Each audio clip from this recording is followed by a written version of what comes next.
like rather, it's, if you take any individual area, there's a mass of fascinating empirical information coming out.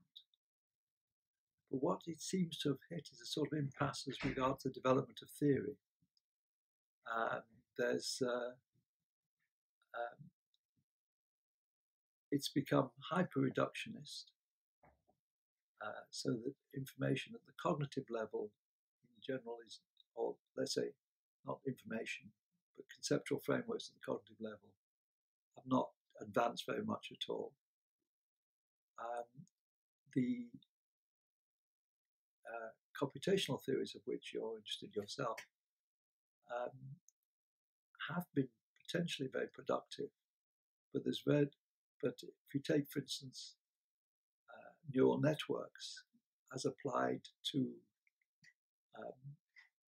cognitive operations, as the underpinning of cognitive operations,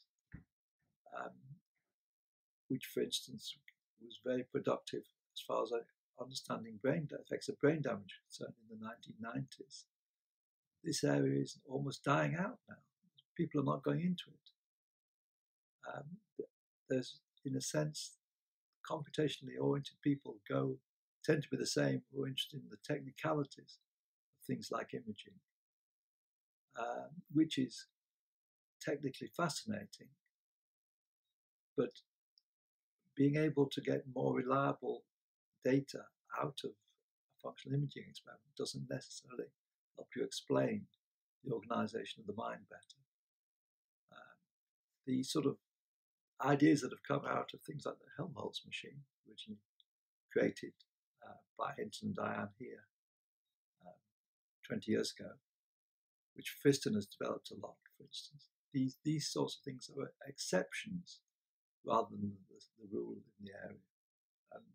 So that I think there's a fascinating mass of empirical information and almost a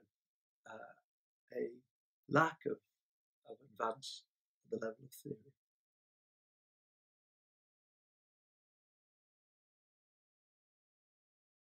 Let's start at more straightforward examples. If one's going to have better rehabilitation of patients with brain injury, it's going to require either methods that are based on an adequate understanding of the processes damaged, or artifacts that the patient will use or be implanted in the brain that will be able to facilitate those particular types of operations that are defective. Or if you take education, the way that whether one can actually speed up education, again, going to depend on a better understanding of how one's ability to, for instance, a particular domain like arithmetic develops. At a more general level, it seems to me that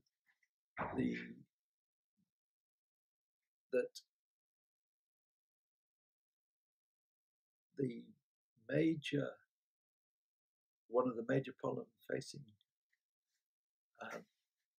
humanity is the development of intelligent machines. And I belong to the group that think that intelligent machines will surpass all aspects of human cognition. But in so doing, there'll need to be a better understanding of how the human cognitive system, probably need to be a better understanding of how the human cognitive system works in order to be able to develop those machines.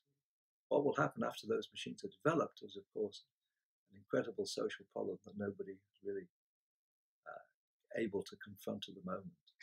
So cognitive neuroscience in that sense could be something with positive or a negative influence on the future. But it does have these more specific applications in things like rehabilitation or in education.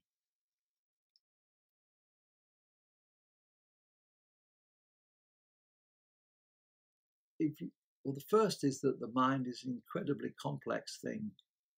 You see this very clearly from the effects of brain damage.